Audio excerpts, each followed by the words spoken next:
আসসালামু আলাইকুম, কেমন আছেন সবাই? শীত অবস্থা খারাপ সবারই। এরকম শীতে কিন্তু গরম গরম খাবার খেতে খুবই ভালো লাগে, বিশেষ করে গরম ভাত। তাই আজকে গরম ভাতের জন্য সকালে আমি ভর্তা বানিয়ে নিলাম। আর আজকে আমি ভর্তাটা তৈরি করব সিমের। তাই এখানে সিম আর এর সাথে আমি কিছু আলু দিব।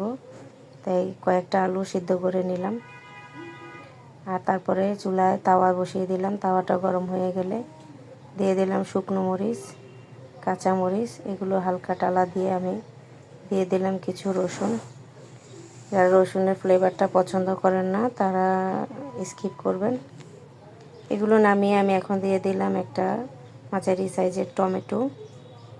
আর টমেটোটা ভাজার জন্য দিয়ে দিয়েছিলাম সামান্য সরিষার তেল। বাস, এই তো ভর্তার জন্য যা যা প্রয়োজন আমি সবগুলো বাটনায় রেডি করে নিলাম।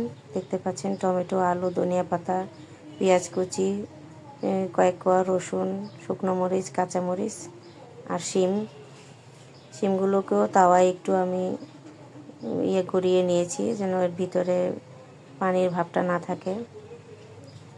আর সর্বফার্স্টেই লবণ দিয়ে আমি মরিচগুলোকে করে নিচ্ছি।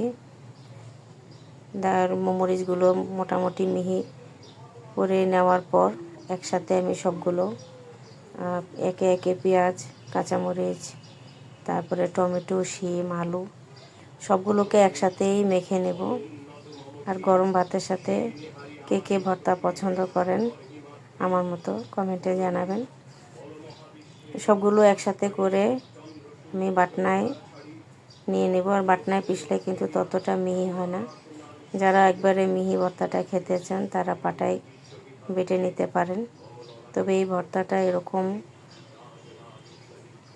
হালকা আস্তে আস্তে এরকমই ভালো লাগে। আর যেহেতু শিম আর বাজারে এখন শিম, ফুলকপি সে কবে থেকেই পাওয়া যাচ্ছে, তাই প্রতিদিন একই রকম তরকারি না খেয়ে এক এক দিন এক এক আইটেম করে আপনারা খেতে পারেন। এতে করে খাবার স্বাদ কিন্তু একরকম একঘেয়েমি হয়ে যায়, তখন সাথে একটু পরিবর্তন হয়। আর খেতেও কিন্তু আর একঘেয়েমি লাগে না। নতুন নতুন আইটেম ভালো লাগে।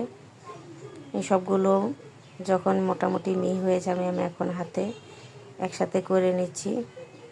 আর ভর্তা যেহেতু আমার খুবই পছন্দ, ভর্তা তৈরি করেই আমি বসে গেলাম ভাত নিয়ে।